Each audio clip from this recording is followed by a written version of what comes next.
సుమన్ టీవీలో మీ business and personal promotions కి screen పై ఉన్న నెంబర్ కి కాల్ చేయండి. సార్ నమస్తే సార్ చారి గారు.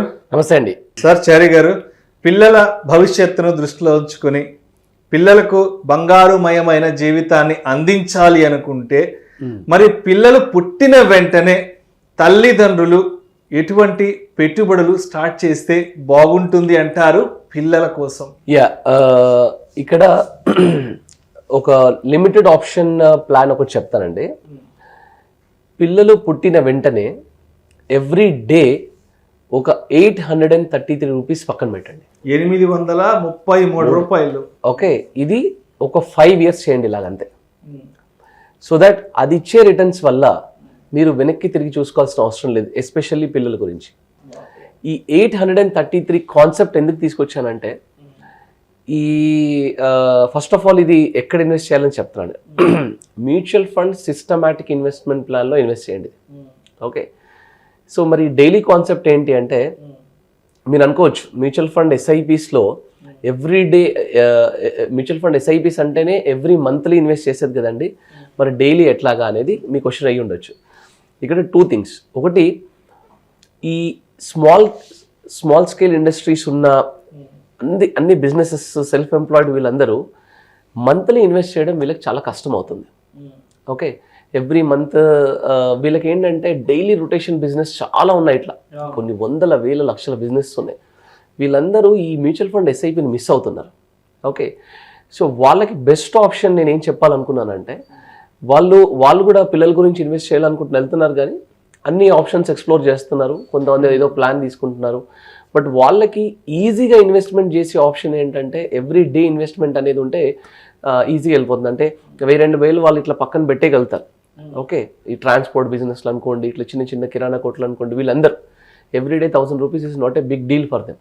ఓకే, సో వీళ్ళందరూ ఏం చేస్తారంటే, ఈ మ్యూచువల్ ఫండ్ సిస్టమాటిక్ ఇన్వెస్ట్మెంట్ ప్లాన్లో ఇప్పుడు ఏం జరిగిందంటే, అంతకుముందుకు 5th, 10th, 15th, 20th dates మాత్రమే చూస్ చేసుకునే ఆప్షన్ ఉండే మ్యూచువల్ ఫండ్స్లో.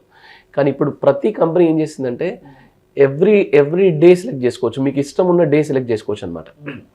అప్పుడు మనం ఏం చేయొచ్చు అంటే, 833 రూపీస్ ఫస్ట్ డేట్ రోజు ఒక మ్యూచువల్ ఫండ్ ఎస్ఐపి స్టార్ట్ చేస్తాము, సెకండ్కి ఇంకో mutual fund SIP, థర్డ్కి, 4th, 5th అట్లా 30 days ఎస్ఐపి డేట్స్ పెట్టుకొని 30కి 30 days ఎవ్రీ డే 833 రూపీస్ మీ బ్యాంక్ అకౌంట్లోంచి డిడక్ట్ అయ్యేలాగా పెట్టుకోవాలి. సో ఇది పెద్ద పని కదా అంటే, పెద్ద పని ఏం కాదు యాక్చువల్గా. ఎందుకంటే ఇందులో మనం చేసేది ఏమీ లేదు, ఫస్ట్ టైం మాత్రమే మనం ఎస్ఐపి స్టార్ట్ చేస్తున్నాం అంతే. సో అంత ఆటోమేటిక్ డిడక్షన్ ఉంటుంది. మనము చూసుకోవడానికి యాప్స్, ఇవన్నీ ఆన్లైన్ ప్లాట్ఫామ్స్ చాలా ఉన్నాయి మనకి. ఓకే, సో బేసిక్గా ఎంప్లాయీస్ ఉంటే వాళ్ళకి ప్రాబ్లం లేదండి. 25,000 per month అంటే 833 రూపీస్ పర్ డే అంటే 25,000 రూపీస్ పర్ మంత్ వాళ్ళకు ఆప్షన్ ఎట్లా ఉంది. కానీ వీళ్ళందరూ మిస్ అవుతున్నారు కదా, అందుకని నేను ఈ కాన్సెప్ట్ చెప్పాను. ప్లస్ ఇది నేను 20 years 30 years కట్టమని నేను చెప్పట్లేదు, ఓన్లీ 5 years ఇన్వెస్ట్ చేయండి, వదిలేసేయండి అలాగా. సో బేసిక్గా ఈ 5 years కట్టి వదిలేసే అనే ఆప్షన్ అన్ని ఇన్స్ట్రుమెంట్స్లో అవైలబుల్ లేదు. సో ఇక్కడ మనకి లిమిటెడ్ ఆప్షన్ ఉంది. అంటే నేను 1 year కట్టి వదిలేయచ్చు, 5 year కట్టి వదిలేయచ్చు. ఓకే, సో ఇప్పుడు 5 yearsలో 833 రూపీస్ పర్ డే ఇంటూ అంటే మంత్లీ ఇంటూ 30 అంటే మనకి మంత్లీ ఒక 25,000 అవుతుంది. 25,000 rupees per month into 12 months into 5 years. ఓవరాల్గా నేను ఇన్వెస్ట్ చేసేది 15 lakhs ఇన్వెస్ట్ చేస్తున్నాను. ఈ 15 lakhsతో at the rate of assuming 12% return in mutual funds ఎస్ఐపిలో ఈ 5 yearsలో నా 15 lakhs వాల్యూ కాస్త 20,62,159 రూపీస్ అవుతుంది 5 yearsలో. ఇక్కడ మీరు మ్యూచువల్ ఫండ్ ఎస్ఐపిని కట్టడం ఆపేస్తారు, ఇంకా మీరు ఇన్వెస్ట్ చేయరు.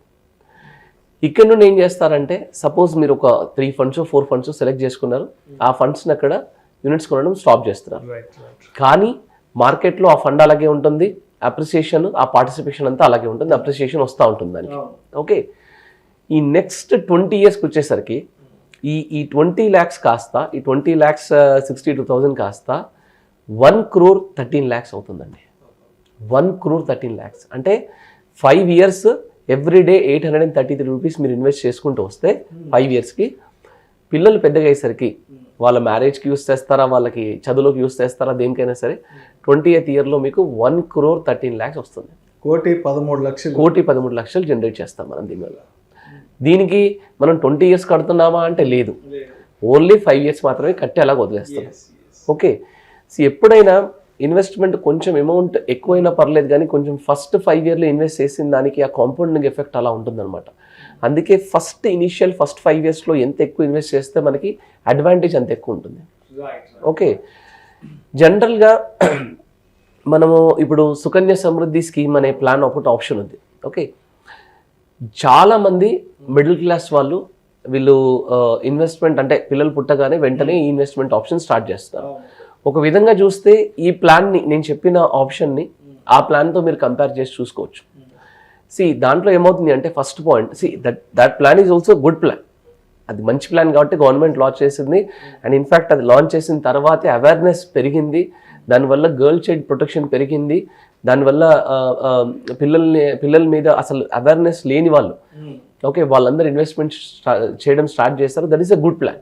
ఓకే, బట్ ఒకటేంటంటే ఆ ప్లాన్లో మనం ఓన్లీ గర్ల్ చైల్డ్కి మాత్రమే ఇన్వెస్ట్మెంట్ స్టార్ట్ చేయగలుగుతాం. సో బాబుకు మనం ఇన్వెస్ట్ చేయడానికి ఛాన్స్ లేదు, రైట్? సో ఇక్కడ ఏంటంటే మనం ఎస్ఐపి అనేది బాబు అయినా పాపని మీదైనా మనం ఇన్వెస్ట్మెంట్ స్టార్ట్ చేసుకోవచ్చు. ఇది పాయింట్ నెంబర్ 1. పాయింట్ నెంబర్ 2, మీరు అక్కడ 14 years పే చేసుకుంటూ వెళ్ళాలి. ఓకే, మీరు మధ్యలో 5 years 10 years పే చేయడానికి ఛాన్స్ లేదు, కంపల్సరీ 14 years పే చేసుకుంటూ వెళ్ళాలి. ఇక్కడ ఏంటంటే నేను చెప్పిన కాన్సెప్ట్లో ఎస్ఐపి ఓన్లీ ఫస్ట్ 5 years కట్టి వదిలేయమంటున్నాను. మూడవది, మీకు అంటే మీకు అమౌంట్ కార్పస్ అనేది, సో అక్కడ కూడా 18th yearలో 50%, 21st yearలో 50% ఇస్తున్నాడు. ఇక్కడ ఏంటంటే సడన్గా ఇంటర్మీడియట్ ఫీజు కట్టడానికి డబ్బులు కావాలి, ఇందులోంచి విత్డ్రా చేసుకొని ఫీజు కట్టే అవకాశం ఉంది మనకి. లేదా గ్రాడ్యుయేషన్కి ఏదైనా డబ్బులు అవసరం ఉన్నాయి తీసుకోవచ్చు. లేదా వాళ్ళకి హయ్యర్ ఎడ్యుకేషన్కి వాళ్ళు ఏదైనా లోన్కి వెళ్తారు కదా, చదువులకి అదర్ కంట్రీకి వెళ్ళడము, ఏదైనా వేరే లోన్కి తీసుకున్నారనుకోండి, ఎడ్యుకేషన్ లోన్ తీసుకున్నారనుకోండి, దాని ఈఎంఐని కూడా ఈ మనకు ఉన్న 1,13,00,000లోంచి దాన్ని విత్డ్రాల్ పెట్టుకొని దాని నుంచి రెగ్యులర్గా ఈఎంఐ కూడా పెట్టుకోవచ్చు అనమాట. ఓకే, సో పిల్లల భవిష్యత్తు గురించి ఎస్పెషల్గా ఈ సెల్ఫ్ ఎంప్లాయిడ్ బిజినెస్ క్లాస్ ఉన్న వీళ్ళందరూ ఎంప్లాయిడ్ క్లాస్ అనుకోండి వీళ్ళు కూడా. సో పిల్లల భవిష్యత్తుకి, పిల్లలు పుట్టగానే ఏ పేరెంట్కైనా ఏంటంటే ఫస్ట్ పిల్లలు పుట్టగానే వాళ్ళ ఫ్యూచర్ గురించి ఏదైనా ఇన్వెస్ట్ చేయాలనే కొంచెం ఇది ఉంటుంది, తపన ఉంటుంది. సో అది వాళ్ళు 0 yearsలో చేస్తే చాలా మంచిది. 1-2 years లేట్ అయినా కానీ నెవర్ లేట్ దెన్ నౌ, ఇమీడియట్గా స్టార్ట్ చేసుకోవడం బెటర్ అండి. సో వాళ్ళకి పిల్లలు పుట్టిన వెంటనే ది బెస్ట్ ఆప్షన్ ఏంటంటే మ్యూచువల్ ఫండ్ ఎస్ఐపీస్. సో దీనికి రెగ్యులర్గా అంటే మంచి ఎక్స్పర్ట్ అడ్వైస్ తీసుకొని మంచి ఫండ్స్, అసెట్ అలొకేషన్ ఇవన్నీ సెలెక్ట్ చేసుకొని ఇన్వెస్ట్ చేసుకోవడం అనేది చాలా మంచి ఆప్షన్ అండి. సో పిల్లలకి లిమిటెడ్ పేమెంట్ ఆప్షన్ ఇట్లా 833 రూపీస్ లేదా మంత్లీ 25,000 into 5 years కట్టి వదిలేస్తే లాంగ్ టర్మ్లో మహాద్భుతమైన మంచి రిటర్న్స్ వస్తాయండి. థ్యాంక్ యూ సో మచ్ చారి గారు. థ్యాంక్స్ అండి. పిల్లల ఉజ్వల భవిష్యత్తు కోసం తల్లిదండ్రులు ఏదైనా పెట్టుబడి చేయాలి అనుకుంటే ఎటువంటి అనువైన పెట్టుబడి మార్గాలు ఉన్నాయి అనే అంశం గురించి చాలా చక్కగా మీ విశ్లేషణ తెలియజేశారు. Thank you so much sir. Thanks అండి.